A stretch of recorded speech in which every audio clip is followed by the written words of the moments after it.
रोड़ी में सूबाई हुकूमत पारां रेलवे पुल जी मरम्मत ते ख़र्च कयल करोड़ें रुपया बुॾी विया। सूबाई हुकूमत जे खाते में मौजूद मेमणपाड़े भरिसां रेलवे पुल जी ख़ूबसूरती लाइ तामीर कयल दीवारुनि ते टाइल लॻाइण जो कमु शुरू कयो वियो हो, जेको मुसलसल रही पट ऐं ज़बून थियण करे उन जो मलबो रोडनि ते किरी पियो। दीवार ते लॻल पीपी अॻवाननि ऐं सूबाई मकानी इदारनि वारे वज़ीर सैयद नासिर हुसैन शाह जी तस्वीर खे बि सख़्तु नुक़सानु पहुतो हो ऐं उहा कंहिं बि वक़्तु किरी सघे थी। हिकु पासे वारी तस्वीर मुकमिल किरी पई आहे। वाज़े रहे त कुझु अरसो अॻु सूबाई मकानी इदारनि वारे वज़ीर सैयद नासिर हुसैन शाह जी हिदायत ते मंज़ूरीअ खां पोइ ख़ासि ग्रांट रोड़ी में रेलवे खाते जे मुख़्तलिफ़ खातनि पारां पुलनि जी मरम्मत ऐं ख़ूबसूरती लाइ पुलनि ते नयूं भितूं ठाहिण लाइ वॾी रक़म सां पीपी अॻवाननि ऐं सिंध जे मकानी इदारनि वारे वज़ीर पारां पेंट ऐं रोशनास करायो वियो।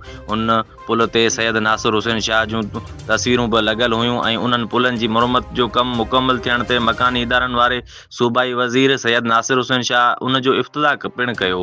उन मौक़े ते मौजूद सां ॻाल्हाईंदे बख़्तुल्लाह मंगी रियाज़ अहमद शेख चयो त उहो ठीको जी हज़ूरी करण वारे ठेकेदार जो हुयो, जंहिं नाक़स मटीरियल इस्तेमालु कयो, जंहिं जो नतीजो उहो निकितो जो सूबाई वज़ीर जी बि तस्वीर न बची सघी।